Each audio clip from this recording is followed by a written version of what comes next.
Kuya Dan! Uy! Oh, Sam! Nandyan na pala kayo. Bakit hindi kayo tumawag? Nasundo ko sana kayo sa terminal. Kayong dalawa lang ba ni Rochelle? Nasaan sila tito at tita? Akala ko next week pa kayo eh. Nanorpresa kayo ha? Daming tanong ah. Kami lang talaga ni Rochelle ang umuwi kuya. Sila mama ayaw iwan ng resto. Saka na raw sila uuwi dito. Eto kasing si Rochelle eh. Gusto munang lumayo sa mausok na lugar. May ilang araw kasi siyang bakasyon sa trabaho. Kaya naisipan niyang pumunta rito. Alam naman sila mama. Hindi sila papayag kapag umuwi na mag-isa si Rochelle. Kaya pinasama na ako. Ganun ba? Babae kasi. Natural lang sa magulang na mag-alala. Abay, halin muna kayo sa loob ng bahay. Hindi man lang kasi nagpasabi na uuwi pala. Nakapagpaluto sana ako kay nanay ng masarap-sarap na ulam. Nakakaya naman sa inyo. Ang galing mo pa naman magluto, Sam. Ay naku Kuya Dan, huwag ka na masyadong mag-abala pa sa mga pagkain. Mas gusto namin yung mga sariwang gulay lang. Kahit nga yung inibabaw lang sa kanin eh. Umay na rin kasi kami sa mga karne. Alam mo na, may restaurant kami. Umay na ako sa mga luto ni Sam. Sus, kunwari ka pa Rochelle. Palagi ka naman nagpapaluto sa akin. Ayoko kasi magluto.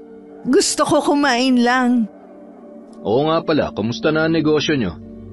Maayos naman kuya. Nakikilala na ngayon. Marami na rin kami mga suki kahit papano. Nakatulong talaga yung pag-aaral mo ng pagluluto, no?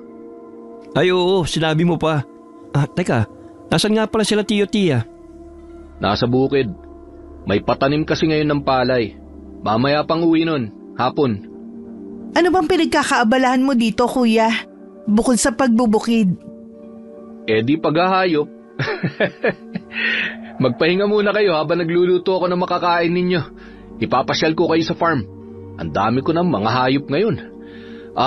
Yung kwarto na tinulugan nyo dati nung umuwi kayo dito, yun uli ang gamitin nyo. Dumiretso na kayo doon.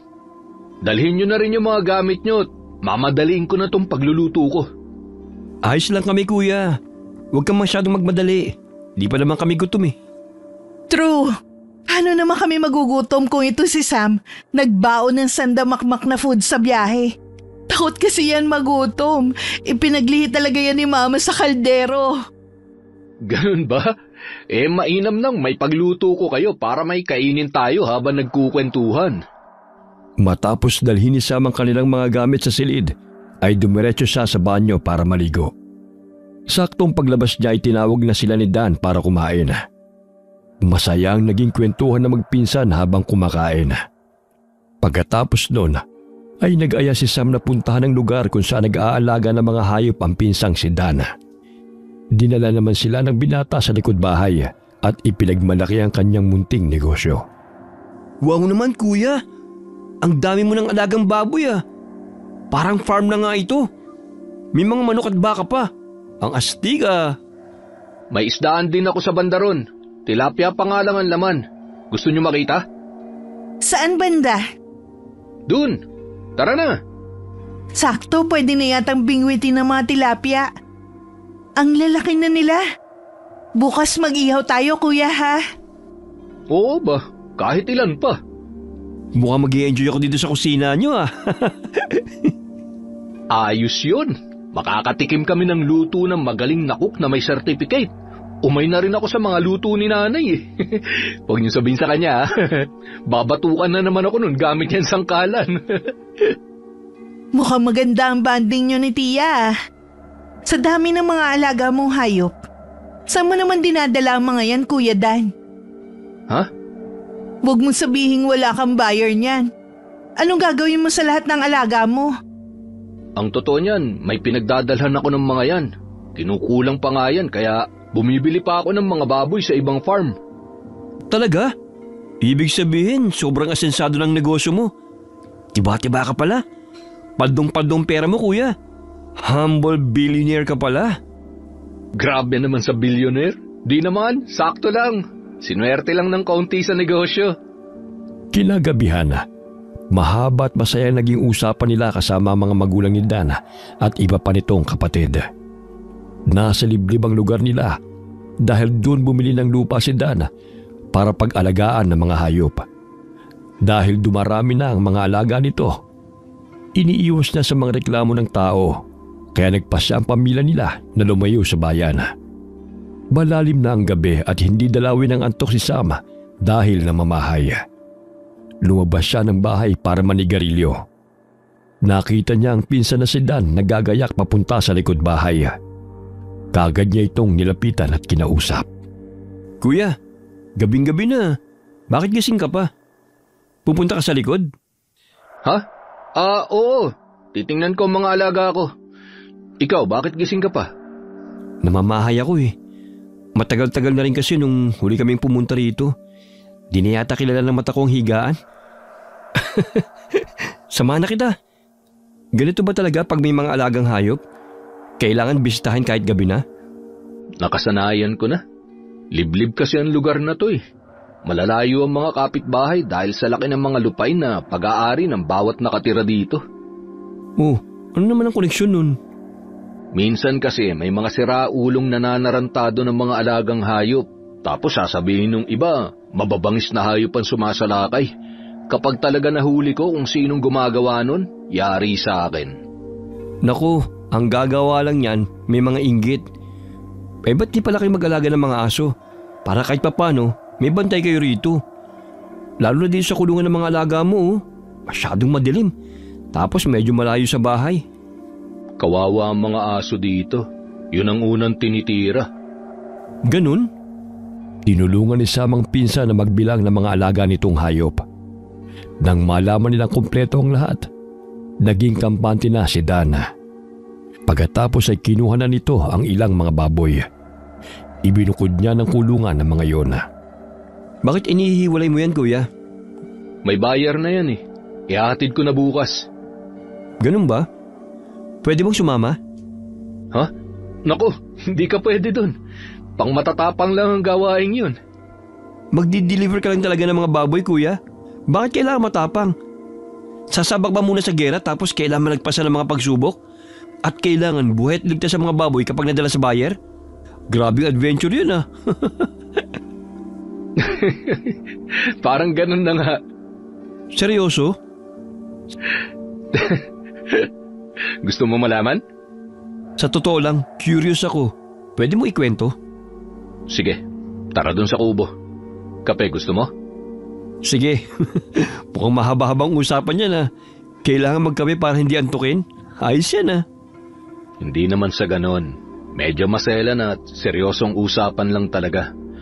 Saka, sikreto yon. Hindi alam ni nanay at tatay. Totoo? Oo. Bakit? Illegal ba yan? Hindi naman. Hindi siguro. Tara, doon tayo. Mukhang masyadong ang sikreto yan ah. Kaya mo bang magtago ng sikreto? Oo naman kuya. Alam mo ba yung sinabi mo sa akin ng mga bata pa tayo? Yung sikretong sinabi mo noon? Hanggang ngayon, wala pa rin akong pinagsasabihan noon. Talaga? May sinabi akong sikreto sa'yo dati? Oo, di ba? Kahit ikaw nakalimutan mo na.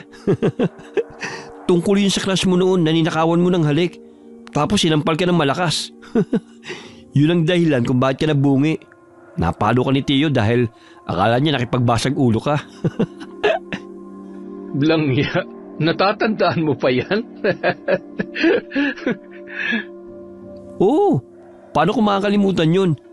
Permanent tooth mo yung natanggal. Dahil doon, lagi ka nabubuli dahil sa pagkabungal mo. Naging basagulero ko tuloy kasi binubugbog mo yung mga bully. Napansin ko lang ha, ang hilig mo magtago ng sikreto. Diyan ka ba pinaglihin ni Tia? Ewan ko ba? Etong kape mo. Dagdagan mo na lang ng asukal kapag kulang sa tamis. Salamat. Ano nga pala yung bago mong sikreto na itatago ko ngayon? Yun ba? Tungkol sa... Natatandaan mo yung isla na gusto nating puntahan ng mga bata pa tayo? Yung nasa kabilang dagat? Yung tinatanaw lang natin? Di ba wala namang nagpupunta ron? Kasi wala namang nakatira. Tapos ang sabi, pag-aari ng isang mayamang negosyante ang isla. Tama. Pag-aari nga yun ng mayamang tao. Kaya bawal puntahan ng iba dahil trespassing na. So, totoo ngang sabi-sabi na may nagmamay-ari na doon? Siya ang kliyente mo? Oo, Paano nangyari yun? galing ako nun sa kabilang baryo. Inutusan ako ni tatay na umutang ng pera sa kaibigan niya para gamitin sa pagbibinhi ng palay. Kaso wala ako nakuhang pera eh. Tapos may lumapit sa akin na lalaki. Nagtanong siya. Naghahanap daw ang amo niya ng pwedeng upahan para mag-alaga ng mga hayop. Yung may malawak daw na lupain. Bagong bili lang namin nun tong lupa na to. Tapos nagsisimula pa lang kami nun magsaka. Kaya sinubukan kong kausapin yung sinasabi niyang amo. Mayaman yun. Mukhang negosyanteng nagtatapon lang ata ng pera. O tapos? Nagkasundo kami na ipag-aalaga ko siya ng mga hayop. Para saan daw ang mga hayop? May planta ba siya ng mga dilata? Hindi, wala. Ipinadadala niya sa akin dun sa isla. Siya ang may-ari ng isla. Ano? Teka nga sandali. Medyo papunta na tayo sa usapang palis na sa katotohanan eh. Dala ba ito ng kape? Ano ka ba? Totoo nga to. Pumayag ka? Dadali mo ang mga hayop sa isla? Bakit? Di ba walang nakatira dun? Tsaka, mamamatay ang mga hayop dun. Bata pa lang tayo, naririnig ko na ang kwento tungkol sa isla na nakasumpa daw yun. Kaya walang nabubuhay ng mga hayop. Tapos, ang mga taong sobrang curious at pinapasok ang isla, hindi na raw nakakabalik. Ilang buwan na akong nagpapabalik-balik sa isla, Sam. Huh? Talaga kuya? Kung ganon, hindi totoo mga sabi-sabi? Hay, sa bagay, buhay ka pa naman at nakabalik. Kaya ibig sabihin, safe ang isla. Kaso, bakit mo dinadala yung mga hayop? Anong meron dun? Anong meron doon? Gusto mong malaman? Ay, ano ba naman yan? Nagkwento ka pa tapos parang ayaw mo namang sabihin. Tama ba yun? Sabihin mo na lahat. Huwag ka namang bitin. Sige, sasabihin ko na. Sa isla, maraming aswang doon, Sam. Isla yon ng mga aswang. Ano? Aswang? Kuya naman, nananakot ka ba? Pambira to. Lalo namang di ako maniniwala sa sinasabi mo. Yan ang totoong kwentong barbero. Marami nagsasabi na may aswang, pero wala namang makapagpatunay. Sino ba makakapagpatunay pa sa aswang? Natural, ang mga nakakakita sa kanila, pinapatay na ng mga halimaw na yun. Paano pa sila magkukwento kung patay na sila? Di ba? O tapos ikaw buhay pa. At pabalik-balik ka sa isla na sinasabi mong may aswang? Ganito, makinig ka. Nalaman ko kasi sa kliyente ko na ang isla na yon ay sa angkan talaga nila. Nakasumpa ang angkan nila na sa loob ng 1 dekada may ipapanganak na aswang. Kaya ang ginagawa nila, kapag isinilang ang batang yon, dinadala na kaagad nila sa isla. Gawain na nila yon hanggang sa ginawa na nilang negosyo. May mga kaibigan at kakilala sila na may mahal sa buhay na nahawahan ng pagkaaswang. Kaya nagbabayad sila para itira doon sa isla ang aswang nilang pamilya. Kaya walang nabubuhay na hayop doon dahil sa mga aswang? Eksakto! Kaya rin ang mga pumapasok doon ay hindi na nakakabalik dahil nilalapan ng aswang? Nakuha mo? Talino mo? Ikaw, bakit buhay ka pa? Iba kasi ako. Dinala ko dun sa isla na may-ari at ipinakilala sa mga aswang bilang tagadala ng pagkain nila. Kaya hindi nila ako pwedeng lapain. Kasi kapag ginawa nila yun, magugutom sila. Mamamatay sila. Shit, ano klaseng trabahong pinasok mo kuya? Masaya ba yan? Hindi, pero exciting. Paano naging exciting yan? Hindi mo alam kung makakabalik ka pa kapag pumunta ka ron. Mga halimaw yun. Paano kung gutom na gutom sila at hindi ka nila makilala? Nakikita mo tong kwintas ko? Oo, ano naman yan? Bigay ito na may-ari ng isla. Isa daw tong mabisang agimat. Dahil dito, hindi ako magagawang saktan ng mga aswang. Ilang beses ko nang napatunayan yun. Sa katunayan nga, ilang beses kong sinubok ang mga aswang na lapain ako. Pero hindi talaga nila magawa. Takot sila sa kwintas na to. Kaya hindi ako natatakot. Nagugustuhan ko na nga ang trabaho ko eh. Grabe, ang astig ng mga aswang, Sam. Anong astig sa aswang, kuya? Yung mga mata nila kapag galit at gutom, ang gandang tingnan. Ang gaganda nilang tumitig. Para bang mga pulang hiyas na nagliliwanag. Yung mga kuko at pangil nilang matutulis na kumikinang sa dilim. Ang bangis nun!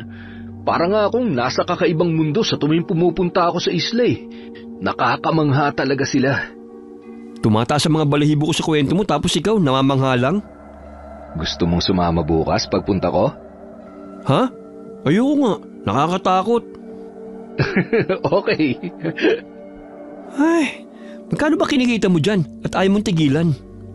Malaki, syempre. Paano ka pumupunta sa isla? May tagahatid ako doon. Tao ng bus ko.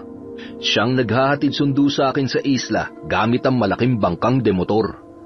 Hindi malaman ni Sam kung maniniwala ba siya sa pinsan o hindi.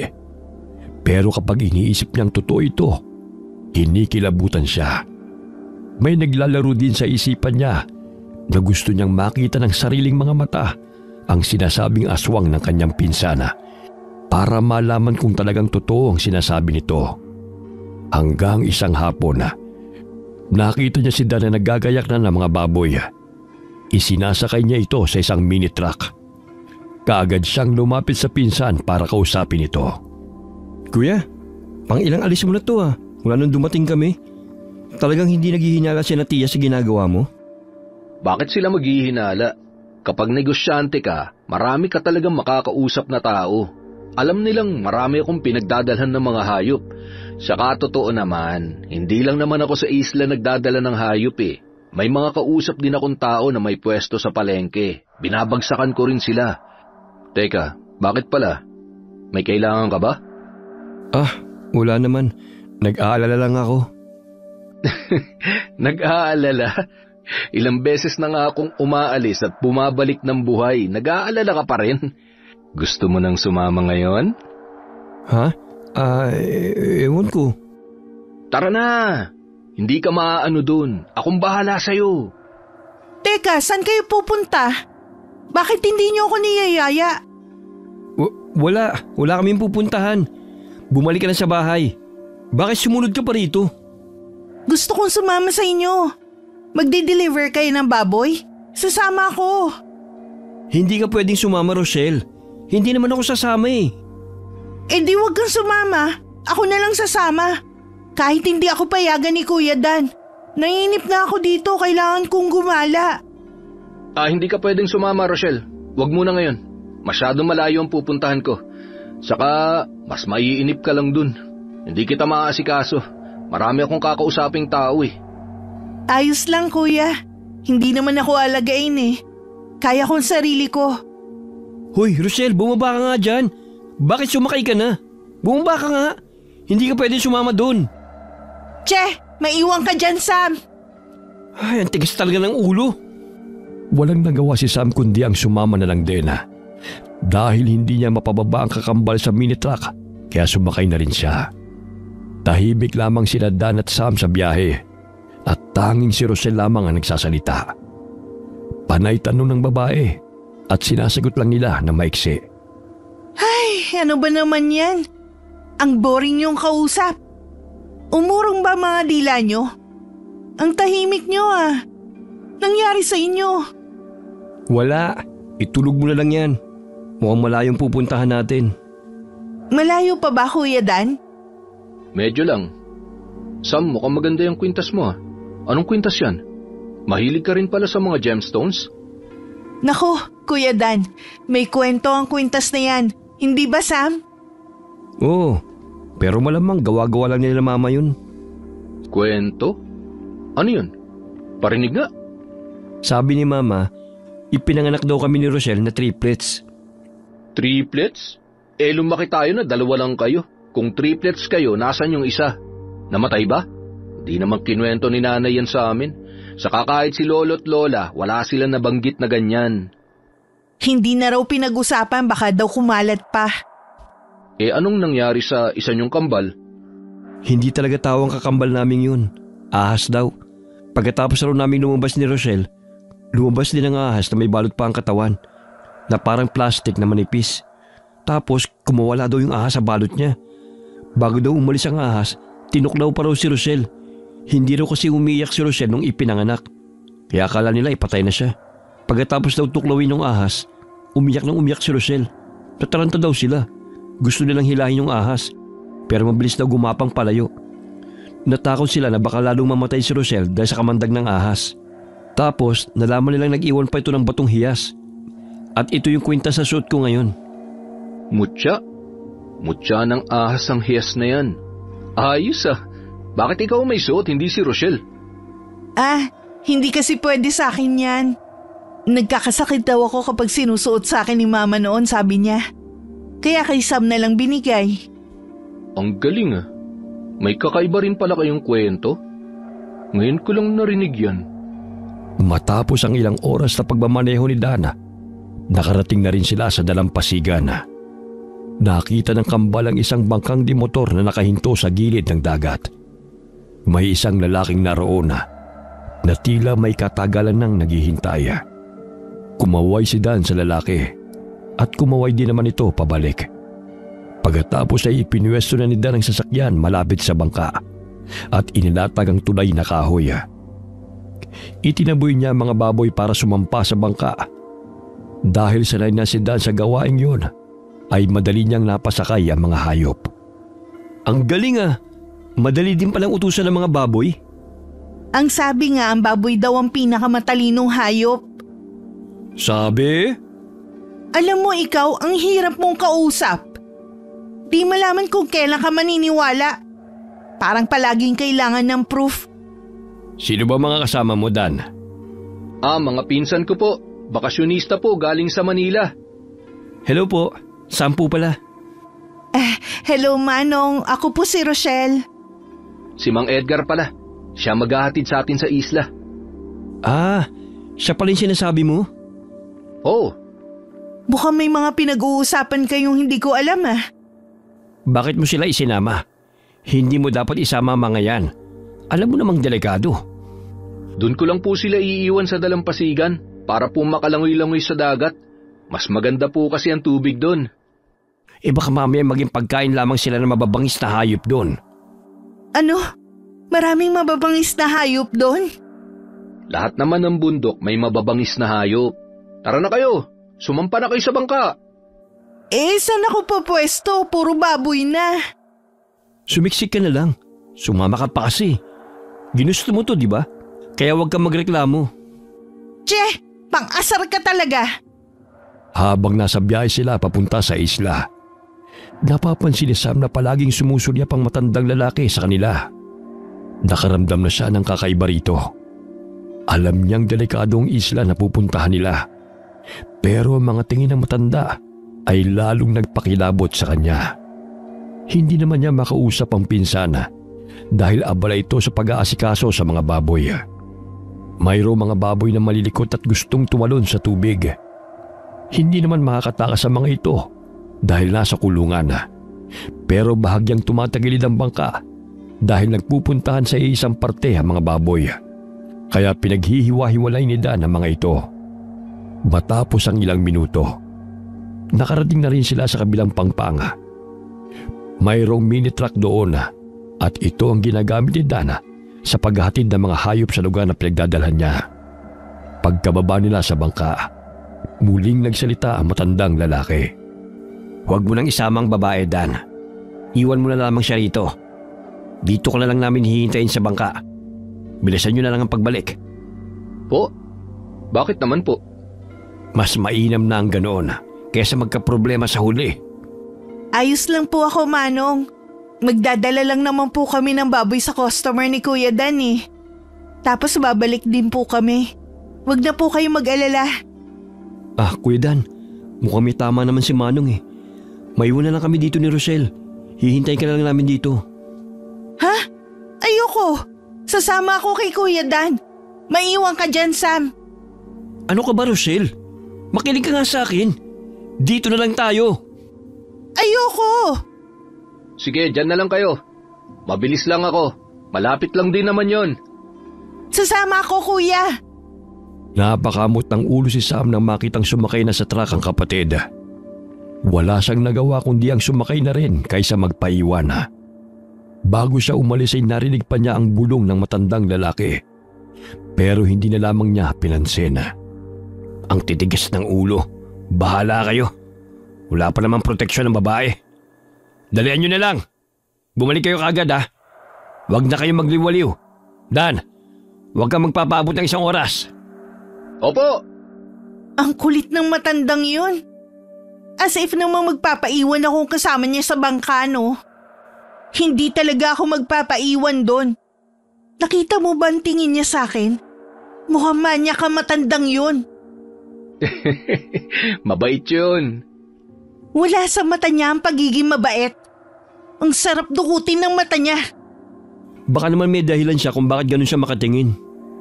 Ano naman ang dahilan niya? Basta. Kuya Dan, huwag tayo magtagal ha.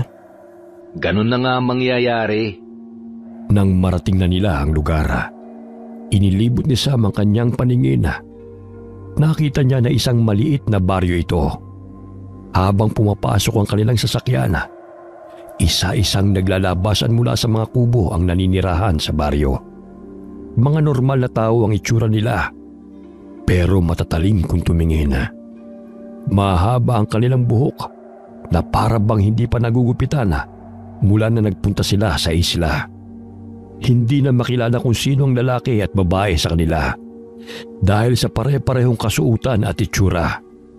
Tagusan ang kanilang mga titig na para bang may masamang binabalak. Nanlaki ang mga mata niya nang makita ang isang lalaking tumutulo ang malapot na laway. Hindi rin nakaligtas sa kanyang paningin ang pagtulis ng kuko nito. Naramdaman niya ang pagsiksik ni Rochelle sa kanyang tabi. Nanginginig ito at pinanlalamigan ng kamay. Teka, anong lugar to? Bakit ganyan sila? Anong tribo ba sila? Nakakatakot naman, mukha silang mga halimaw. Mga halimaw talaga sila. Ano? Mga aswang sila, Rochelle. Kaya alerto ka. Aswang? Bakit tayo pumunta sa lugar na to kung mga halimaw ang nandito? Ito ang trabaho ko. Huwag kayong mag-alala. Hindi naman nila kayo sasaktan. Sigurado ka ba, Kuya Dan? Ngayon naintindihan ko na ang ibig sabihin ng mga tingin na yun ni Manong. Dapat pala hindi na ako tumuloy. Hindi ka kasi marunong makinig eh. Hindi nyo kasi sinasabi ang totoo. Maniniwala ka ba? Hindi ko rin alam. O kita mo na? Dalian na natin.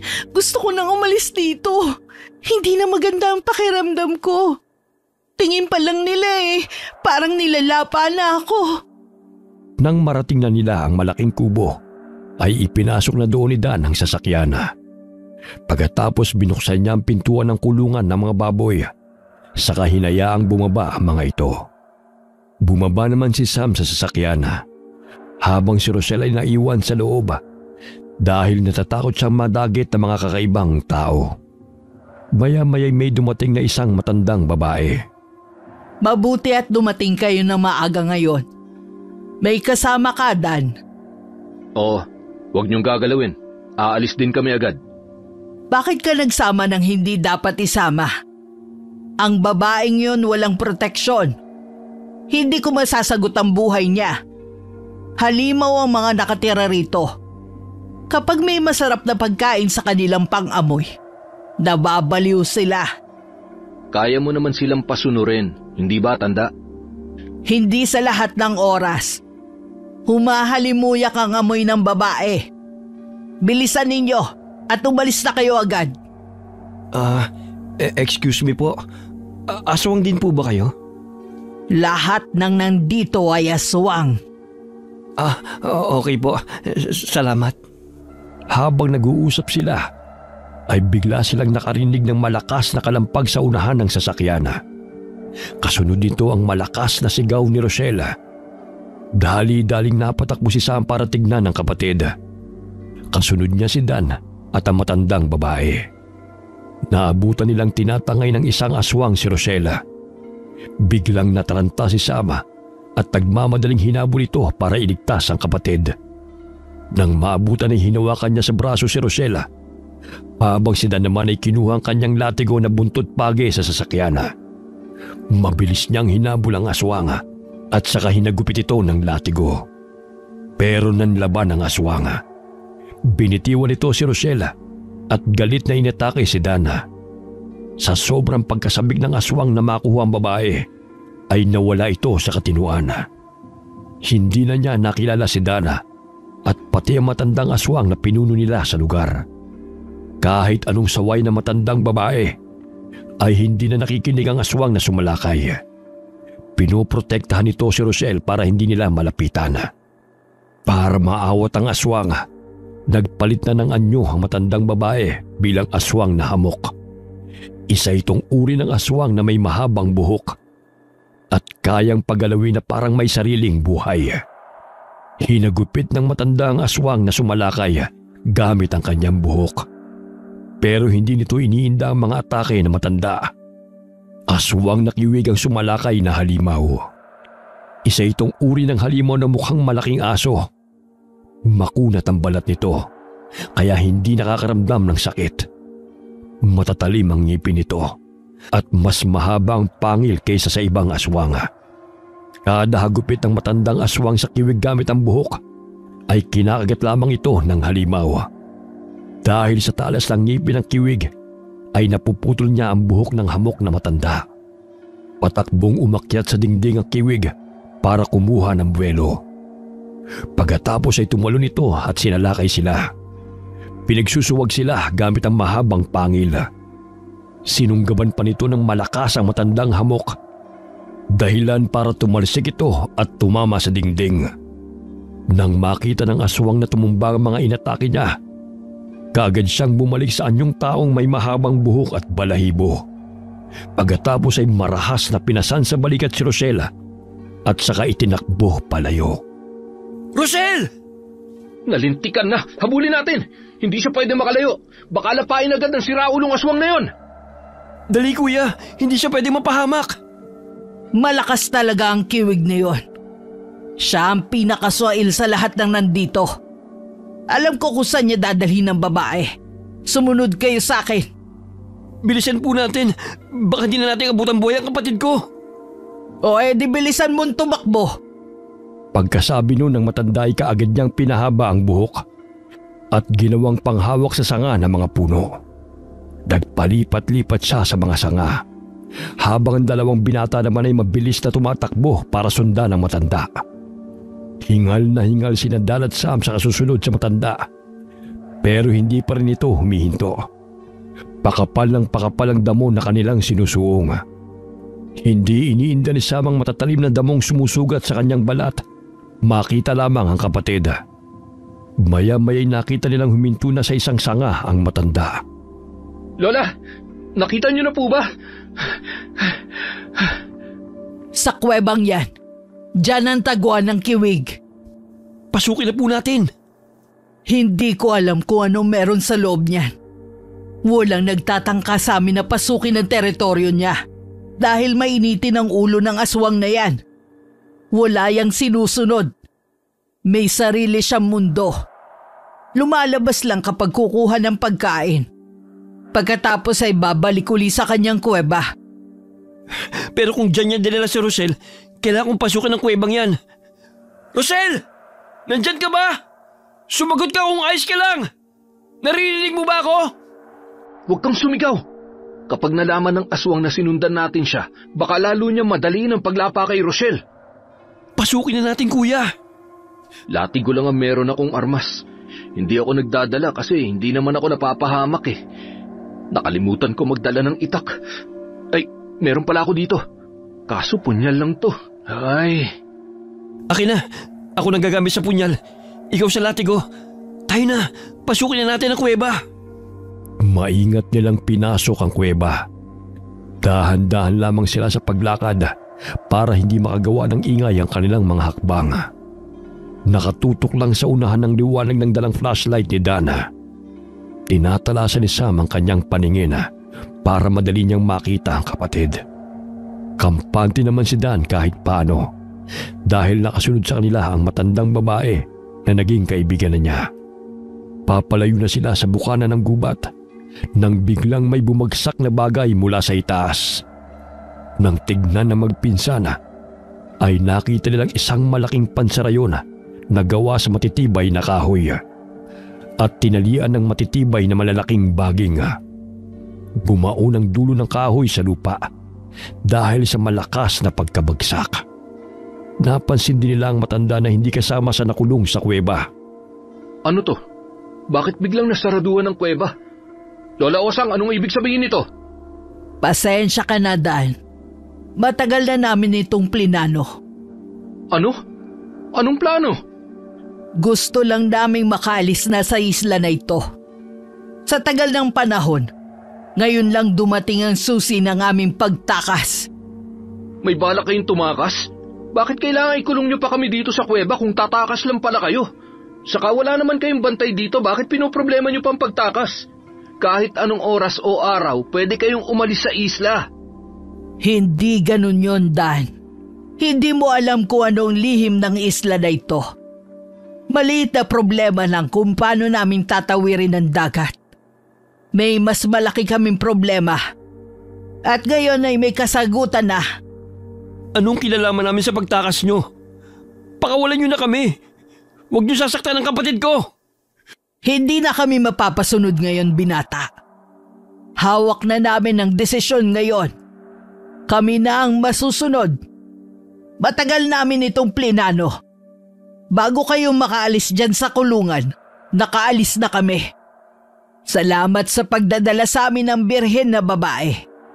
Siya lang ang susi para makaalis kami sa isla. Huwag niyo sasaktan ang kapatid ko! Ano bang balak niyo? Mga walang niya kayo! Alam niyo ba kung bakit hindi kami makaalis sa isla? Dahil sa orasyon na humaharang sa palibot ng isla. Matapos kaming ilagay dito, may isang antingero na naglagay ng orasyon para walang aswang na makaalis dito. Pwede silang magpasok ng aswang, pero walang nakakalabas. Ang solusyon lang, dugo ng isang babaeng birhen ang ididilig sa lupa habang nagsasagawa ng ritual. Ano? Kaya pala, kabilin-bilinan sa akin na huwag ako magdadala ng babae lalo kung birhen pa. Akala ko kung parasan lang yon. Kaya hindi ko masyadong binigyan ng pansin. Kuya, bakit mo ipinahamak si Rochelle? Hindi ko alam na totoo ang kwentong yon. Huwag na kayong magsisihan. Wala namang kayong magagawa. Sa kabilugan ng buwan, isasagawa namin ang pagre-ritual. Maiwan ko na kayo. Hindi! Lola Osang! Bumalik ka dito! Huwag ang pinsan ko! Parang awa mo na! Dadalhan na lang kita ng ibang babae! Hindi na, Dan. Sapat na itong babaeng dala mo. Wala nang ibang pagkakataon kundi ngayon lang. Kahit anong pagsigaw at pagmamakaawa ni Dan sa matanda, ay hindi na siya pinakinggan nito. Pagkalabas ng matanda sa kuweba, ilan pang mabibigat na pansarang kahoy ang bumagsak sa lupa. Nakita pa nila ang matanda na may sinenya sana. Maya-maya'y may lumapit na ilang aswang. Kinausap ito ng matanda at binilinan na magbantay. Pagkatapos ay umalis na ito. Biglang nagpalit ng anyo ang mga aswang na nagbabantay. Naging mga halimaw sila na tinatawag na asbo. Sila ang mga aswang na mukhang aso na mas malaki pa sa kalabaw. Shit! Sira ulong matanda yun. Akala ko'y mabuting kaibigan, yun pala isang manggagamit. Kaya pala hindi ka nila sinasaktan kapag nagpupunta ka rito. Dahil may plano sila sa'yo. Paano na ngayon, kuya? Paano tayo makakalabas dito sa kuweba? Tignan mo yung mga kahoy na nakaharang. Ang lalaki niyan. Sinsin pa mga butas. Paano tayo makakalabas? Wala pa tayong dalang itak. Si Rochelle, ang kapatid ko. Mga walang iya kayo! Huwag niyo sasaktan ang kapatid ko! Ako ang kalabanin niyo! Mga duwag! Huwag ka nang sumigaw. Mauubos lang ang boses at lakas mo. Tulungan mo na lang ako. Kaya nating alisin ang mga kahoy na to. Paano, kuya? Nasaan na yung punyal na binigay ko sa'yo? Heto, paano mo naman gagamitin yan? Masyadong maliit yan para sibakin ng malalaking kahoy. Putulin natin ang baging na nakatali para makalas ang mga kahoy. Tapos gamitin natin ang matatanggal na kahoy para wasakin ang iba. Sige, pwede nga yung naisip mo. Kesa wala tayong gawin. Sinimulan nila ang planong pagwasak sa mga nakaharang na kahoy. Pahinto-hinto sila dahil sa pagod. Mas lalo namang nangihina si Sam kapag naiisip niya ang kapatid. Hindi ko mapapatawad ang sarili ko kapag may masamang nangyari kay Rosel. Huwag kang mag-isip ng negatibo. Hindi ngayong gabi ang kabilugan ng buwan. Kailangan natin makaalis dito bago sumapit ang kabilugan ng buwan. Oo nga pala. Kaso, may mga asungot sa labas. Mahihina lang ang mga yan. May kaduwagan ng mga asbo. Madali silang takutin. Kapag nasaktan ng isa sa kanila, matatakot na ang iba. Mukhang marami ka nang alam sa kanila. Paano mo nalaman ang mga yan? Sabi ni Mang Edgar. Oo nga pala, ang matandang yon. Hindi ba siya pupunta rito? Hindi siya sumasama dito. Sa dalampasigan lang talaga siya naghihintay sa akin. Sinusunod niya lang ang utos ng amo niya. Kapag sinabi niya sa akin kung ilang oras lang siya maghihintay, ganun lang talagang gagawin. Kapag lagpas na ang oras at wala pa ako, aalis na siya ng isla. Ano? Hindi ka man lang niya pupuntahan para alamin kung ano nangyari sa'yo? Alam niyang kapag hindi ako nakabalik agad, nilapa na ako ng mga aswang.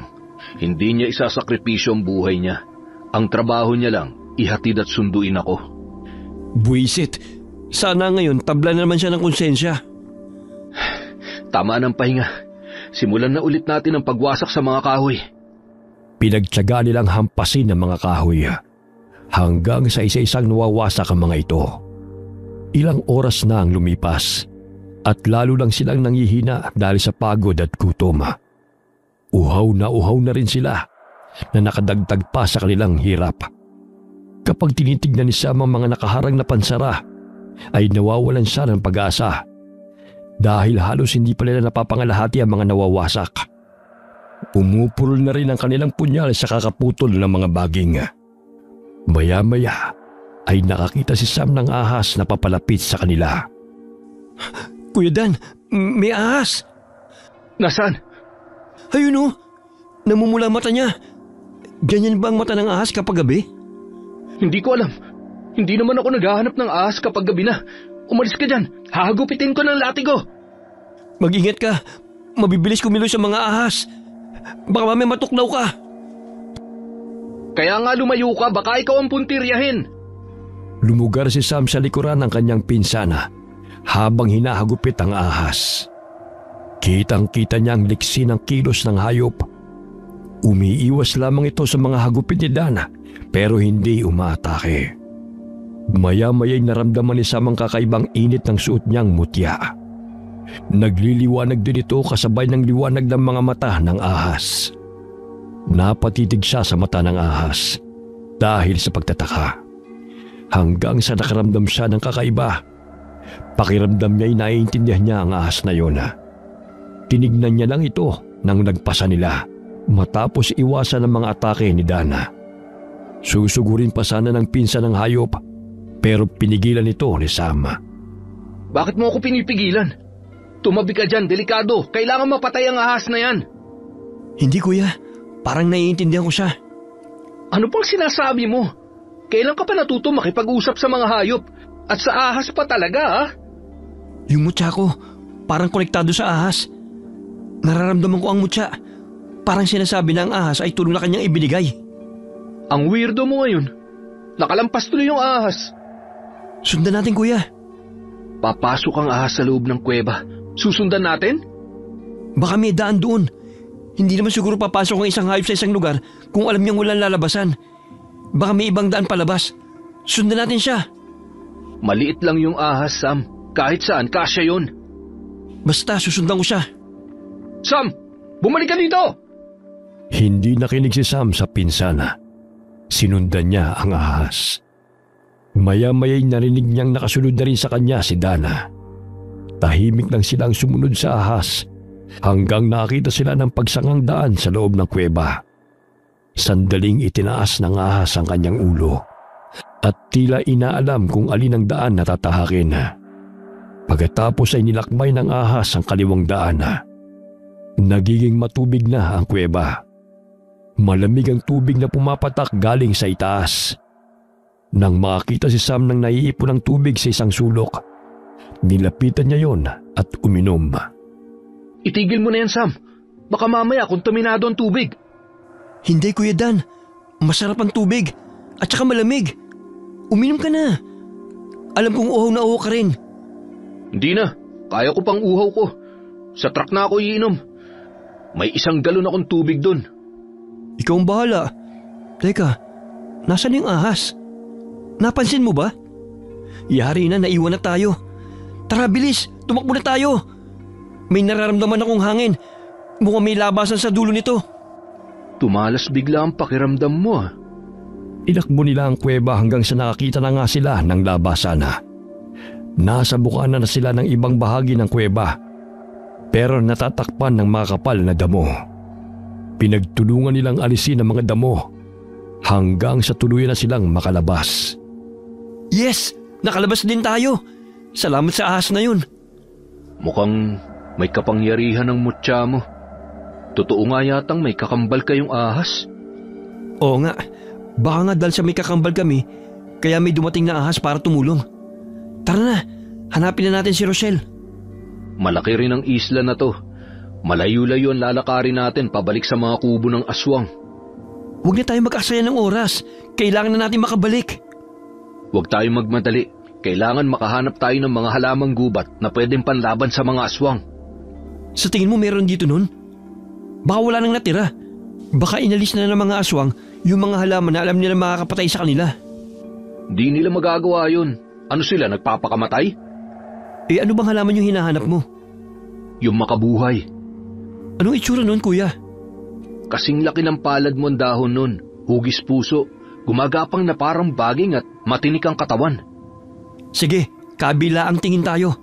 Doon ka sa kaliwa, dito ako sa kanan. Lalong napapabagal ang paglalakad nila dahil sa paghahanap sa halamang makabuhay. Naiinis na rin si Sam dahil wala silang makita na kahit anong halamang pwedeng panlaban sa mga aswang. Dumampot siya ng puto na tuyong sanga nang may makita sa lupa at inihahampas niya yun sa mga damo na kanyang dinaraanan. Maya-maya'y napatalon siya sa pagkagulat nang may asang tinamaan. Dali-dali namang lumapit si Dan sa kanya, pero imbis na sa asa mapatingin ay natuon ang kanyang paningin sa pinanggalingan ng ahas. Ito na! Ito ang makabuhay! Nakakita ka rin, Sam. Ayos! Akin ang punyal! Yan na ba yun? Hindi ko nga nakita yan eh. Nagulat ako kasi may ahas na nakapulupot dyan. Huwag ka nang matakot sa ahas. Mukhang kakampi mo naman yan eh. Mukhang tinulungan ka na makita ang halaman. Akin na yung punyal. Eto na. Ano bang gagawin mo dyan? Paano yung naging pangontra sa aswang? Gamit ang tinik nito, kaya silang maparalisa. Yung katas ng dahon naman, nalalapnos ang balat nila. Gaano karaming kukunin natin? Yung sapat lang. Baka di na tayo makalakad. Oo nga. Binalumbo ni Dan ang nakuhang makabuhay para madaling buhatin. Tig-isang bitbit ang ginawa para sa kanilang dalawa. Iginawa na rin niya si Sam ng latigong yari sa makabuhay. 5 latigo ang ginawa niya para may reserba. Pagkatapos ay naglakad na uli sila. Ilang minuto ang lumipas. Napansin nila na bumalik sila sa bukana ng kuweba kung saan naroon ang mga aswang na asbo na nakabantay sa labas. Dito tayo bumalik? Shh! Huwag ka maingay. Marami-rami sila, kuya. Haharapin ba natin? Wala tayong ibang magagawa. Diyan ang daan pabalik sa truck natin. Sabay tayong umatake. Antayin natin na makatulog ang iba para kung mabigla man, mas mauuna tayong makalamang sa laban. Gabi ngayon. Hindi ba mas gising ang mga aswang sa gabi? Malay mo, mainip sa kababantay tapos antukin. Sa bagay, hindi pa nagtatagal ang kanilang paghihintay nang maramdaman na sila ng isang aswang. Dahil malakas ang kanilang pakiramdam at pangamoy, umalis sa pwesto ang aswang at pinasinghot-singhot ang ilong na animoy may inaamoy na kung ano. Hanggang sa tumapat ito sa kanilang kinaroroonan. Bahagyang napatala si Sam nang makitang lalong nagliyab ang mapupulang mata ng aswang nang maamoy sila. Pero bago pa sumalakay ang aswang, Inunahan na ito ni Dan. Lumabas sa pinagtataguan ng binata at sa kanya hinagupit ang aswang gamit ang buntot pagi. Lumabas na rin si Sama at sinalubong naman ng ibang aswang na papalapit. Hinagupit niya ang mga ito gamit ang latigo niyang gawa sa makabuhay. Malalakas na atungal ang pinakawalan ng mga aswang. Kada lumalapat sa kanila ang latigo. Umaatras sa mga halimaw at maya-maya hindi na makagalaw. Kitang-kita ni Samang marka ng tinik ng makabuhay na lumatay sa balat ng aswang. Dahil nalaman niyang napaparalisa nga ng halaman ng mga aswang, nawala ang kanyang takot sa mga ito. Tumapang siya at sunod-sunod na inatake ang iba pang mga aswang na naroon. Galit na galit ang mga aswang sa kanila.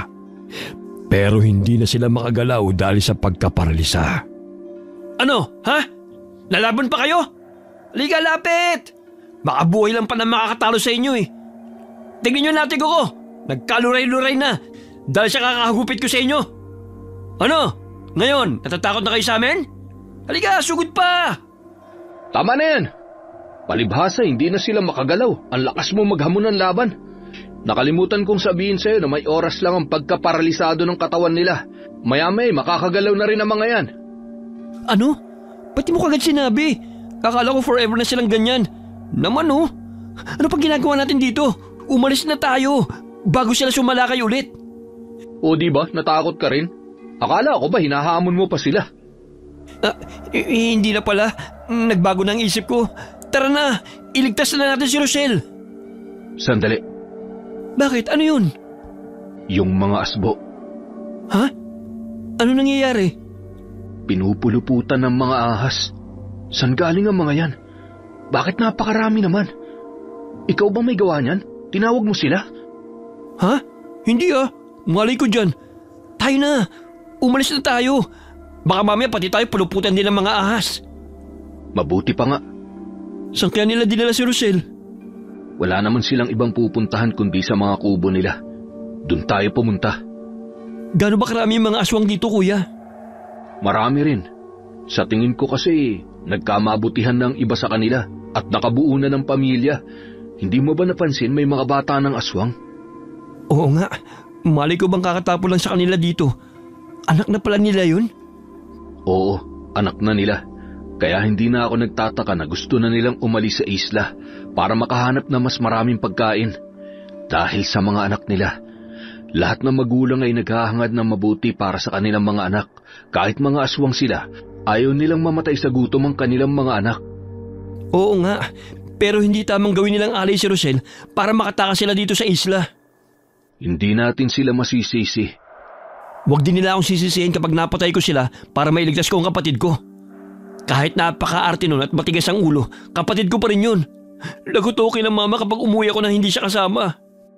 Nang makarating sila sa mga kubo, maingat nilang tinignan isa-isa ang tirahan ng mga aswang para hanapin si Rochelle. Pero ipinagtaka nila dahil walang naroon sa lahat ng kubo. Saan sila nagpunta, kuya? Bakit walang aswang dito? Saan nila dinala ang kapatid ko? Hindi ko alam. Ito lang ang lugar nila. Pero hindi naman sila makakaalis dito sa isla nang hindi pa isinasagawa ang ritual. Saan kaya nila isasagawa yun?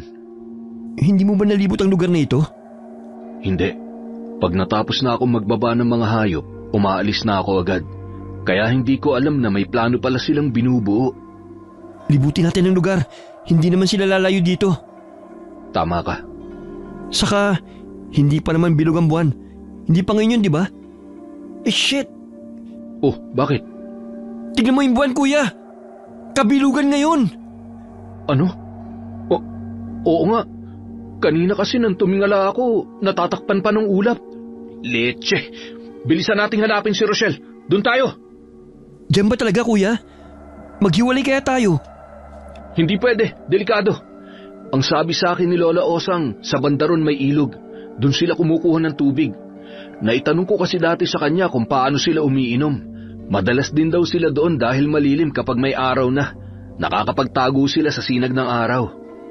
Kung ganun, bilisan na natin. Baka mamaya, nilalaslasan na nila ang leeg ng kapatid ko. Huwag ka mag-isip ng hindi maganda. Takbo na lang! Nang malapit na sila sa ilog, Napahinto sa pagtakbo si Dan at kaagad na hinila si Sam para magtago sa isang puno. Sinenyasan ni Dan ang pinsan na huwag maingay at tignan ng mga aswang na nasa ilog. Pareho silang nagmatsyag sa ginagawa ng mga ito. Nasaan yung aswang na mga ito? Iba't ibang uri ng aswang ang nakikita nila. Mayroong mga pakpakang iba, habang iba naman ay wala. Mayroon ding manananggal na ang itaas ng katawan ay lumilipad-lipad sa ilog, habang ang ibabay nasa pangpang. Nang igala ni Sam ang paningin, nakita niya ang kapatid na nakagapos sa kahoy na nakatusok sa gitna ng ilog. Nasa harapan ni Rosel ang matandang aswang na si Osang na nasa anyong hamok na. Sumasayaw sa hangin ang mahabang buhok ng matanda. Maya-maya ay narinig nila ang pag-usal ng orasyon ni Lola Osang. Mula sa mahilay palakas ng palakas ang boses nito habang inuulit-ulit ang orasyon. Kada sambit nito sa orasyon ay sumasabay ang paggalaw ng buhok ng matanda. Napansin din sa samang dulo ng mga hibla ng buhok ng matanda ay nakaturo lahat kay Rochelle na para bang patalim na nakatutok. Hindi makasigaw ang kanyang kapatid dahil sa telang nakabusal sa bibig nito. Nanlaki pa ang mga mata ng magpinsan nang makitang lumalakas ang agos ng tubig. Natutuwa naman ang mga aswang na nakapalibot sa bawat agos ng tubig sa ilog. Maya-maya'y naiyak na si Rochelle nang tumusok sa kanang hita ang dulo ng buhok ng matandang babae. Gumuhit ito sa balat ng dalaga at nasugatan ito ng malalim. Umagos ang dugo ni Rochelle pababa sa binti hanggang sa pumatak sa ilog. Rochelle? Sandali, huwag kang sumugod. Marami sila. Hindi natin kaya. Anong gagawin natin, kuya? Papatay nilang kapatid ko. Nag-iisip ako. Bilisan mo. Sinusugatan nilang kapatid ko sa iba't ibang bahagi ng katawan niya. Balak ba nilang patagasin ang dugo niya ng paunti-unti hanggang mamatay? Tapos tayo manonood lang dito? Tumahimik ka muna. Tingnan mo ang mga aswang. Bakit? Binabasa nilang katawan nila sa ilog. Doon tayo sa itaas ng ilog. Ay, anong gagawin natin dun? Katasin natin ang makabuhay at hayaang sumama sa tubig ang katas. Oo nga, pwede nga siguro yung plano na yun. Tara na, bilis! Maingat silang pumunta sa itaas ng ilog habang abala ang mga aswang sa kanilang ginagawa. Nang makarating sila roon, ay pinagtulungan nilang dikdikin ang kinuhang makabuhay gamit ang bato. Pagkatapos ay inihagis nila ito sa ilog. Ikinalat nila para lahat ng tubig ay makatasan ng halaman. Hinintay nila mga aswang na maipaligo ang katas na yun. Maya-maya'y biglang umatungal ang mga aswang dahil naramdaman na nila ang katas ng halaman. Nag-alisan ng mga ito sa tubig at umatungal habang tinitingnan ang katawan nilang nalapnos. Kinuha na ni Sam ang pagkakataong yun para salakay ng mga aswang. Sinubukan pang pigilan ni Dan ang pinsan pero hindi na ito nakinig. Kaya umatake na rin ang binata. Ako nang bahala sa mga aswang. Kunin mo na si Rochelle. Dali! Sige, kuya. Hindi ako papayag na hindi matapos ang ritual. Hindi naman namin kayo pinipigilan. Pero huwag niyong gamitin ang kapatid ko. Hindi mo siya makukuha. Ako makakalaban mo. Eh di maglaban tayo, tanda. Kaya mo bang labanan ng makabuhay na ito? Walang kwenta ang halamang yan. Kaya mo ba ang mahaba kong buhok? Ha? Walang gunting. Buwisit. Mas naunang umatake yung matanda kay Sam, kaya panay iwas lamang ang ginagawa ng binata. Nahihirapan din siyang kumilos dahil sa malakas na agos ng tubig. Kahit matanda na si Lola Osang, ay maliksi pa rin itong kumilos, lalo na at bilog ang buwan. Bawat buhok na tumatama sa katawan ni Sam ay pinababagsak siya nito sa tubig. Pero agad siyang bumabangon at muling umaatake. Pero hindi niya malapitan ang matanda. Hindi rin tumatama ang latigo niyang gawa sa makabuhay. Dahil napipiko na siya sa matanda, tumakbo na lamang siya para sakalin ito. Sinalubong naman siya ng mga buhok nitong para ng ahas na lumilipad-lipad sa hangin. Pero ang ipinagtataka niya, dahil panay lamang ang hagupit ng matanda sa kanya para bang iniiwasan nito na masugatan siya ng buhok. Alam ni Sam na matalim ang dulo ng buhok ng matanda na para bang punyala, pero hindi yun ginagamit ng aswang. Dahil doon ay umatake siya ulit. Nilito niya ang aswang hanggang sa mahawakan niya ang buhok nito. Hinigit niya ito, dahilan para matumba ang matanda sa tubig. Hinila niya ito at dinala sa maagos na parte ng ilog. Sa kanya binitiwan ang buhok. Dali-dali niyang nilapitan si Rosella at gamit ang punyal na nakasuksok sa kanyang bewang, pinutol niya ang pagkakatali ng kapatid. Dalian mo, Rochelle! Pumunta ka na kagad sa pangpang! Kunin mo itong isang latigo. Gamitin mong panghagupit sa aswang. Tayo na! Saan ka ba pupunta? Bumabangon ng matanda sa tubig. Lulunurin ko siya. Mag-iingat ka! Huwag ka nang papahuli sa mga aswang, ha? Oo na! Muling hinarap ni Sam ang matandang aswang, pero nakita niyang masamang tingin ito kay Rochelle. Naghahanda ang aswang na salakayin si Rochelle. Lalong namula sa galit ang mga mata ng matandang hamok. Diretso ang tingin ito sa kapatid ni Sam na nooy papunta na sa pangpanga. Maya-maya'y gumalaw na uli ang mga buhok ng matanda. Umaba ito at balak puntiryahin ng dalaga. Mabilis na tumakbo si Sam para harangin ang buhok. Saktong pagtapat niya ay tumusok sa kanyang tagiliran ang dulo ng buhok. Natigilan ng matanda sa nangyari.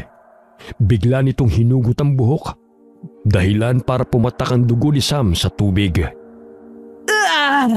Walang yaka! Hindi dapat sinamahan ng dugo mo ang dugo ng babaeng berhen! Sinira mo ang ritual! Ano? Nasira ang ritual dahil sa dugo? Ganun? Didagdagan pa natin. Huwag mong gagawin! Lalapain kita! Ginagawa ko na. Nakita mo to? Sinusugatan ko na ng punya ng katawan ko. Dugo ko lang pala magpapayak sa'yo. Dadamihan ko pa. Siraulo ka! Lapain sila! Walang iiwang buhay! Dahil sira ng ritual, gawin pagkain ng mga yan! Patayin sila! Napalingon si Sam sa paligid. Nakita niya mga aswang na nasa pampang ng ilog. Nanlilisik ang namumula nilang mga mata. Naghabaan ang kanilang matutulis na kuko at pangil. Maya-maya'y sabay-sabay na sumugod ang mga ito na parabang hindi na nag-iisip. Ang ilan sa kanila ay tumutulo pa ang malapot na laway. Sam, dalian mo na! Punta na sa pangpang! Oo, kuya! Nakasunod na ako sa'yo! Bilisan nyo! Dali! Nagpupuntahan na sila dyan! Roselle! Sa likod mo! Ha? Anong meron? Aswang! Anong gagawin ko?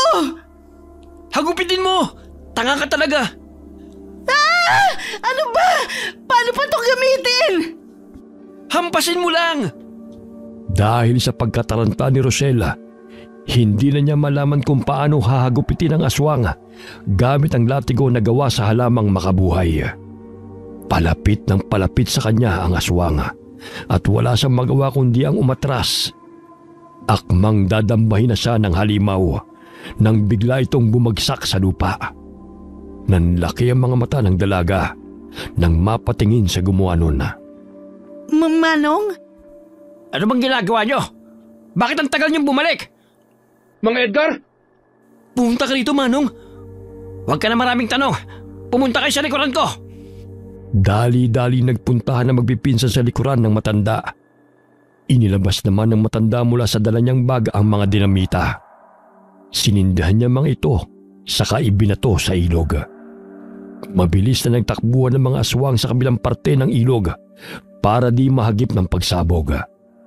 Pero ang ilang mga aswang ay nagkaluray-luray at kumalat sa ilog ang mga parte ng kanilang katawang nagkapira-piraso. Umalo din sa tubig ang kanilang mga dugo na lalong nagpatungal sa matandang aswang dahil sa galit. Dali na! Takbo na sa truck! Mabuti po at nagpunta kayo dito. Alam ko na mangyayari ito. Hindi kagad ako nakasunod dahil naglagay ako ng mga bitag sa daan. para kung sakaling sumugod ang mga aswang para habulin tayo, masisilo sila ng mga bitag. Alam niyo rin ang tungkol sa ritual na ginawa ng mga aswang? Oo, dahil lolo ko naglagay ng orasyon para ikulong ang mga aswang sa islang to. Wala akong naiintindihan. Ang alam ko lang napapagod na ako. Nang marating nila ang mini truck na minamaneho ni Dana, mabilis silang sumakay doon. Sa unahan sumakay si Rosella, habang si Mang Edgar at Sam naman ay sa likod ng mini truck. Habang umaandar ang sasakyan, ay iniabot ng matanda kay Sam ang isang galon na may lamang likido at may nakakabit na pang spray sa bunganga. Ano po to? Kapag may aswang kang nakita, paulanan mo niyan. Tubig yan na may katas ng bawang at kalamansi. Sige po, salamat po pala, binalikan niyo kami. Akala ko talaga wala kayong pakialam. Matitigas ang ulo ninyo. Hindi na kayo marunong makinig sa matatanda. Huwag na po kayo manermon. Late naman po kayong dumating eh. Pasalamat ka nga't dumating pa ako eh. Kung hindi, lahat kayo'y naubusan na ng dugo. Naisipan mo pa talagang sugatan ang sarili mo para lang masira ang ritual? Wala na po akong ibang maisip eh. Hindi ka talaga nag-iisip. Sa tingin mo, masisira ng dugo mong ritual? Hindi po ba? Dugo ng kambal ang magsasakatuparan sa ritual para mapalaya ang mga aswang. Dugo ng kambal na hahaluan ng dugo ng isinakripisyong aswang. Nakumpleto nila ang lahat ng yon. Pero bakit po sa ilog nila ginawa? Para umagos ang dugo hanggang sa marating nito ang lugar kung saan isinagawa ng lolo ko ang orasyon. Kapag nagtagpo pa ang mga ito, mawawala na ng bisa ang orasyon na inilagay ng lolo ko at makakaalis na sa isla ang mga aswang. Hindi na po ito mahadlangan? Hindi na. Hindi ko alam kung paano. Hindi na ituro ng lolo ko kung paano ang gagawin sa oras na mangyari ito. Baka talagang nakatadhana ng palayain sila. Kapag po nakalaya sila, kakalat ng mga aswang at manlalapa na sila ng mga tao? Wala na tayong magagawa ron. Ang kailangan na lang natin gawin ngayon ay makaalis ng buhay sa isla na ito. Dahil kapag naabutan nila tayo, hindi sila papayag na mabuhay tayo. Galit na galit sila sa atin. Oo nga po. Maya-maya'y natahimik sila nang makarinig ng aswang na umatungal. Kasunod nito ang pagaspas ng mga pakpak sa himpapawid. Napatingala sila para makita kung ano ang ingay na yon. Mukhang may humahabol sa ating mga aswang. Normal lamang na may hahabol sa atin. Ang mga bitag na ginawa ko ay sa lupa lamang. Yung umatungal kanina, nabitag na. Patay na yon. Ang hindi ko lang nalagyan ng bitag ay ang himpapawid. Kaya ligtas sa mga manananggal. Ang galing din po na nakaisip nito, no? Dito itapon ang mga nakasumpa nilang mga kamag-anak. Tapos, may malasakit pa silang padala ng pagkain? Bakit hindi nilang nila pinatay? Bakit hindi mo itanong sa pinsan mo? Po, may alam si Kuya Dan dito? Walang gumagawa ng desisyon nang hindi pinag-iisipan ng pakinabang nila. Sa bagay, tama po kayo. Natigil sila sa pag-uusap nang biglang may manananggal na umatake sa kanila. Dali-daling binuguhan ni Sam ang aswang ng likido mula sa hawak niyang galon. Mabilis na umatras ang aswang at nabangga pa ito sa isang puno, dahilan para mabali ang kanyang pakpak. Pero nang tignan ni Sam ang langit, may mga manananggal pang pasugod sa kanila. Para silang malalaking panike na sumusugod. May mga asbo na rin at kiwig na humahabol sa kanila. Binabangga nila ang sasakyan para mapahinto ito. Mabilis namang naibabalik ni Dan ang balanse, kaya hindi sila tumataob. Sa paulit-ulit na pagbangga ng mga asbo sa truck, nasira na ang pinto sa tapat ni Rosella. Tumila po ng pintuan at tinamaan pa ang isang aswang. Malakas na sumigaw ang dalaga dahil sa takot nang makitang sumasabay sa tapat niya ang mabilis na asbo. Nang makakuha ito ng tiyempo, ay tumalo ng asbo para hablutin ang dalaga. Pinagsisipa naman ito ni Rosella, kaya nakagat ng aswang ang kanyang binti. Sumigaw sa sakit ang dalaga nang bumao ng matalim na pangil ng aswang. Pero kaagad ding bumitaw ang asbo at nang bumagsak sa lupa, ay nakita nilang nangingisay ito. Ano nangyari doon? Malay ko! Pero buti nga sa kanya! Ang sakit ng kagat niya! Baon na baon sa laman ko!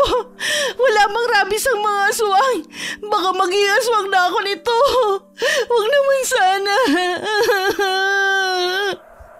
Hindi ka magiging aswang. Yung dugo mo pa nga yata ang pumatay dun sa asbo eh. Mukhang mas malakas ang kamandag mo kaysa sa laway nila. Nagagawa mo pang magpatawa, kuya! Hindi nakakatawa!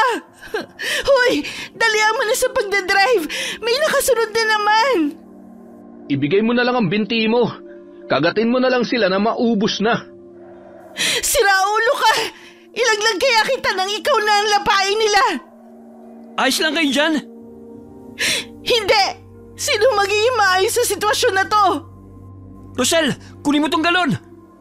Aanhin ko yan! Isprayan mo ang mga aswang! May katas ng bawang at kalamansi ito! Dapat kanina mo pa binigay! Huwag ka nang panayreklamo! Abutin mo na lang to! Dali na! May papalapit na sa iyo dyan! Pagkabigay ni Sam ng galon, ay binalingan naman niya ang mga manananggal na tila hindi nauubos ang bilang. Patuloy siya sa pagbubuga ng likido sa mga aswang. Hanggang sa mapansin niyang ubos na ang laman ng galon at yun na rin ang huli. Inihagis na lamang niya ang mga galon at hindi niya sinasadyang tamaan ng ilang manananggal. Bumagsak ang mga ito at sumabit sa sanga ng mga puno. Ginamit naman ni Mang Edgar ang natitira pa niyang dinamita. Habang si Sam ay sinasalubong ng hagupit ang mga aswang na umaatake, gamit ang latigo niyang gawa sa makabuhay. Buisit! Hindi ba napapagod ang mga aswang na yan sa kakasalakay nila? Hindi ba nila naisip na kung sana yung magpahinga na lang sila at maglaan ng lakas na languyin ng dagat kung gusto nila makalis ng isla? Patawa ka rin, bata. Sabi ka mga aswang na yan sa karne ng tao. Natural lang na hindi nila haayaan makawala ang masarap na pagkain. Wala na tayong panlaban. Malayo pa ba tayo sa bangka? Bakit parang lumayo ito kaysa nung papunta pa lang sa lugar ng mga aswang? Babagal kasi ang takbo ng truck. Mahirap ang daan. Baka mamaya bigla na lamang tayo sumalpok sa kung saan. Mahirap na. Pagod na pagod sila sa pagkipaglaban sa mga aswang na hindi nagsasawa sa pag-atake. Lumapad ang ngiti ni Sam nang makita na ang dalampasigan. Pagkahinto ni Dan sa sasakyan ay nagmamadali silang bumaba. Tinakbo nila ang bangka. Pero bago pa sila makalapit, ay sakto ring nagdatingan ng mga aswang sa pangunguna ni Lola Osang. Lola, baka naman pwedeng patakasin mo na lang kami. Kalimutan na natin ang nangyari. Magkanya-kanya na lang tayo ng alis dito sa isla. Nagawa niyo naman na yata ang ritual. Makakaalis na kayo, di ba? Marami kayong napatay sa amin. Sa tingin nyo, ganun na lang yon. Patas na lang po tayo, Lola. Nakakuha naman po kayo ng dugo sa amin. At magagawa nyo ng maalis ang sumpa sa isla na ito. Hindi na namin po kayo pipigilan. Umalis na kayo kung gusto nyo. Basta payagan nyo rin kaming umalis dito. Patas na po tayo. Paano naging patas kung may mga buhay kayong kinuha? Samantalang kami, hindi namin kayo gustong patayin. Dugo nyo lang ang kailangan namin. Huwag ka nang magmalinis, tanda. Alam natin ang totoo. Huwag ka nang umiyak sa mga kasama mong namatay. Di ba't yun naman talaga ang balak mo?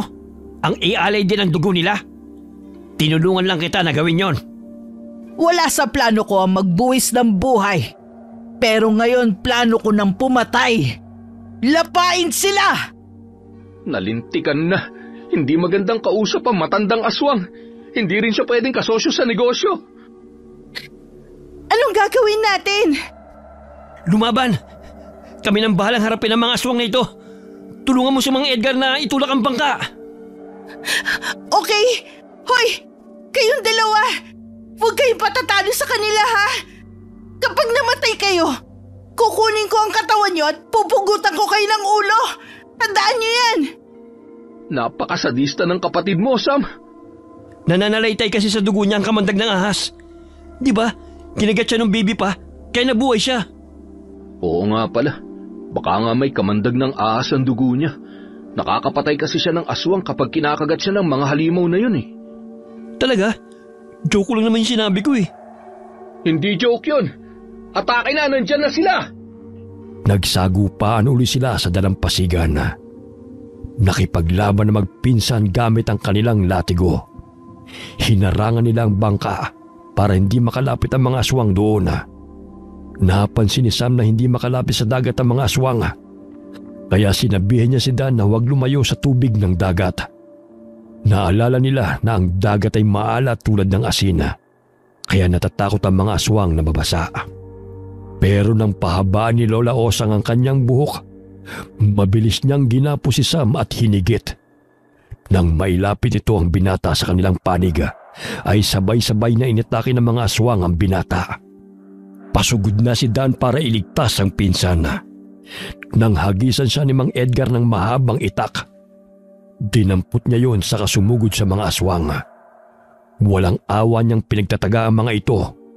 Hindi na niya inisip kung saang parte ng katawan ng mga aswang tatamang matalas na itak. Basta panay lamang ang kanyang paghampas sa kanila. Nagtatalsikan ng mga dugo sa kanyang muka at ganun din sa buhangin.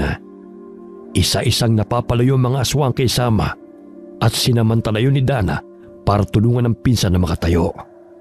Naramdaman ni Sam ang pag-init ng kanyang mutya. Nang tignan niya ito, nagliliwanag ang hiyas.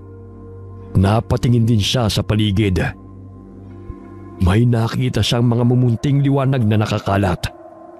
Napakunot ang kanyang noo dahil hindi niya alam kung ano ang mga yun. Lalo siyang natakot na baka aswang ang mga nakikita niyang nagliliyab na pulang kulay. Maya-maya, nakita niya ang mga ahas na nagsisilabasan mula sa damuhan. Gumapang ang mga ito palapit sa mga aswang at pinuluputan sila. Nagkagulo na ang mga aswang dahil sa ahas at hindi na sila inatake. Natuon ang kanilang atensyon sa mga ahas na sumusugod sa kanila. Akala ko ba walang nabubuhay na hayop sa isla na to? Kahit naman sino hindi kakain ng ahas, hayaan na natin sila maglaban-laban. Sumakay na kayo sa bangka, dalian niyo! Tara na, umalis na tayo dito. Sige kuya, aray, buwisit. Pinutakti ako ng kalmot at kagat ng mga halimaw na yun. Kaya mo maglakad? Tulungan na kita. Nang makasampa na sila sa bangka, dali-dali itong pinandar ng matandang lalaki. Kanya-kanya naman ang pwesto ang magpipinsana. Tahimik nilang pinagmamasdan ng mga aswang na nakikipaglaban pa rin sa mga ahas. Nang makalayo na sila, binasag ni Sam ang katahimikan nang tanungin niya si Dan. Kuya Dan, bukod sa paghahatid mo ng pagkain sa mga aswang, ano pa ang iba mong pakay doon? Ano? Anong sinasabi mo? Sinabi na ni Mang Edgar sa akin, may iba ka pang agenda sa isla. Ay, napakadaldal talaga ng matandang yun. Alam niyo, hanggang ngayon wala pa rin ako maintindihan. Nalagay na tayo sa panganib pero hindi ko alam kung bakit. Pwede niyo ikwento sa akin? O kaya kakagating ko na lang kayo. Gusto ko rin malaman kung makamandag ang laway ko Matagal ka na talagang may rabies, Rosel. Mula nung bata pa tayo, pag kinakagat mo ko, nilalagnat ako. Kakambal mo talaga ang ahas. Bugo ka ba? Kambal tayong dalawa. Di kakambal mo rin ang ahas na yon. Ikaw nga ang sinusunod nila Tingnan mo yung mga ahas sa isla na uutusan mo. Hindi ko sila inutusan Wala akong alam dun. Kahit na, lumalabas pa rin sila kapag nasa panganib ka. Huwag mo ibahin ang usapan. Ano nga ang tanong mo kay Kuya Dan? Huwag niyo nang alalahanin. Hayaan niyo na sa akin yon. Huwag na ninyong idamay ang buhay niyo rito. Basta, ano man ang mangyari, wala kayong alam. Naintindihan niyo? Pag uwi natin, isipin niyo lang na walang nangyari. 2 araw ang lumipas. Nakita ni Sam ang pinsan na nakaupo malapit sa kulungan ng mga alaga nitong baboy. Lumapit siya at nakitang may hawak itong maliit na bote na may lamang likido. Ano yan, kuya? Ito ba? Wala to. Huwag mo nang itago, nakita ko na Marami ka pang itinatago. Ano yan? Yan ba ang isang dahilan kung bakit ka bumabalik sa isla na yon? Oo. Alam mo ba kung anong laman nitong bote? Ano ba yan? Laway ng aswang. Laway? Anong gagawin mo dyan? pumupunta ako sa isla para makipagtransaksyon. Dinadalhan ko sila ng pagkain kapalit ng kanilang laway. Binabayaran ako ng mahal ni boss para sa laway na to. Anong ginagawa niya sa laway ng aswang? Ginagamit niya para hawahan ng mga taong gusto niya. Mga mayayaman, anak ng mayayaman. Kapag naging ganap na aswang na sila, kokontakin siya ng mga kamag-anak. Walang ibang pagdadalhan sa mga aswang nilang mahal sa buhay, kundi sa isla lang na yon. Dahil doon, ligtas sila. Walang hiya. Ibang klase magnegosyo ang boss mo ha. Ginagawa niyang aswang ang mga tao. Tapos pagkakaperahan niya. Paano na ngayon kung sakaling makalis na ng tuluyan yung mga aswang sa isla? Wala na siyang negosyo? Hindi ko alam. Matalino yung tao na yon. Halangang bituka, walang konsensya. Pati kamag-anak tinatalo niya. Alam mo ba, hindi lang akong tagahatid ng pagkain sa islang yon. Hindi lang din si Mang Edgar ang tagahatid sundo. Ilang grupo kami, pero ang iba, hindi na nakakabalik. Maswerte lang ako kasi meron akong anting-anting, kaya hindi ako nagagawang lapain ng mga aswang. Saka, ako lang ang bukod tanging kumukuha ng laway nila. Itigil mo na yan, kuya. Ikakapahamak mo yan. Baka balikan ka nila. Huwag ka na magpakita sa taong yun. Oo, tama ka. Kasi oras na malaman niyang wala ng aswang sa isla, ako ang una niyang babalikan. Ang mga aswang, isa-isa nang kakalat sa iba't ibang panig ng bansa. Manghahawa sila, manlalapa, magkakalat ng lagim. Galit ang mayroon sila para sa mga tao dahil ikinulong sila sa isla at pinahihirapan. Sigurado maghihiganti sila sa mga tao. 2 panig ang hahabol sa atin. At tumatawa ka pa talaga? Basta, ang una mong iligtas ang sarili mo, okay? Delikado ka. Pupuntahan ko nga pala si Mang Edgar sa susunod na araw. Bakit?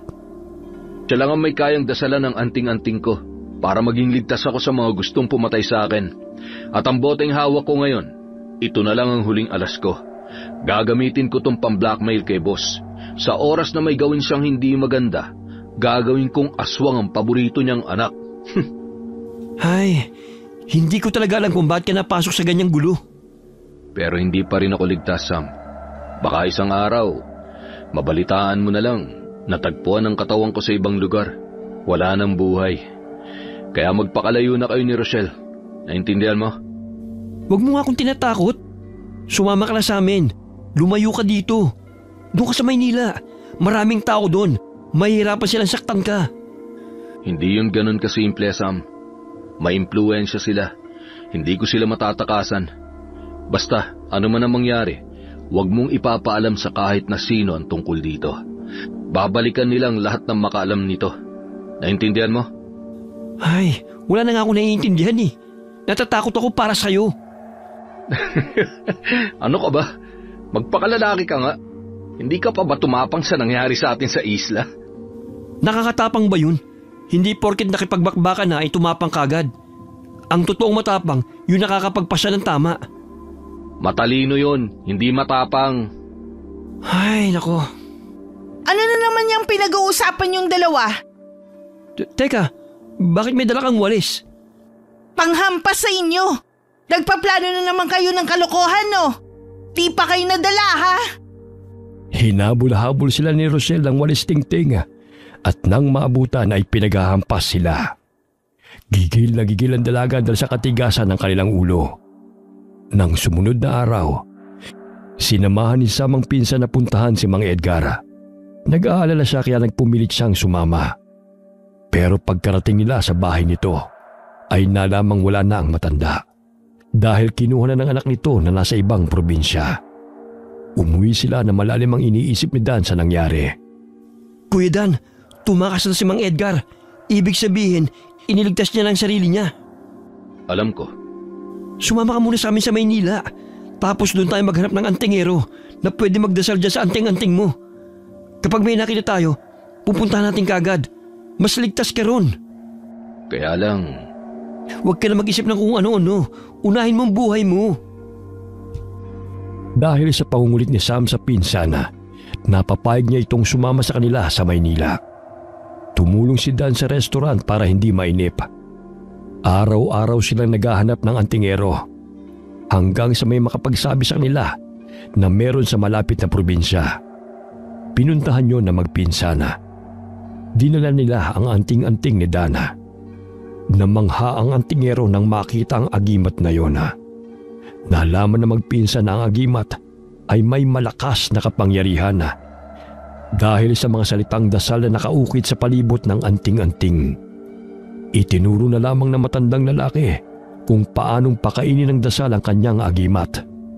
Mas mainam daw na si Dan mismo ang mag-alay ng dasal dito dahil siya ang nagtatangan.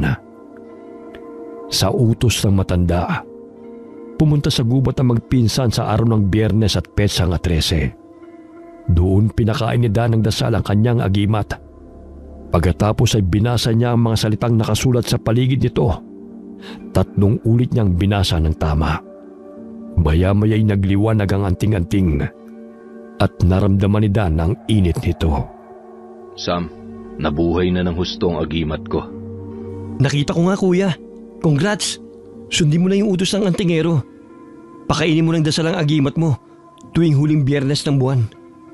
Oo, pwede na akong umuwi sa amin. Uuwi ka na? Oo, kailangan ako ni natatay at nanay doon. Saka, kailangan kong ituloy ang negosyo kong paghahayupan. O sige, basta kuya. Sa malalapit na gubat ka lang pupunta kapag papakainin mo ng dasal ang agimat mo, ha? Baka mamaya bumalik ka doon sa isla. Loko, trespassing na yun. Bukod sa pag-aalaga mo ng hayop, ano pang gagawin mo sa probinsya? Isa na akong ganap na antingero, Sam.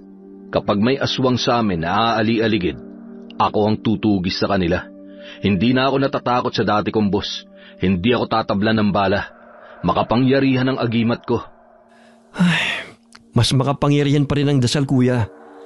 Magdasal ka palagi at magsimba tuwing linggo. Siyempre gagawin ko rin yan. Salamat ah. Pasensya na nga pala sa pagdala ko sa inyo sa panganib nung umuwi kayo sa amin. Nakakailang hingi ka na ng sorry, kuya. Nakakaumay na rin. Umuwi na tayo. Oo, tara na. Magbakasyon pa rin kayo sa bahay ah. Dapat kumpleto na kayo. Kasama si Tiyo at Tia. Ikaw magkumbinsi sa kanila. Matigas ang ulo nun eh. Sa kanila talaga nagmana si Rochelle.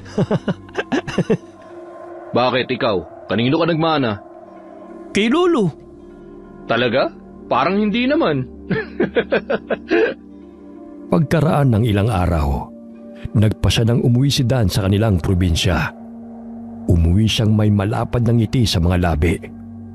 Alam niyang ang kanyang pagbabalik ay hindi lamang para sa kanyang kaligtasan, kundi para na rin sa kanyang mga kababaryo.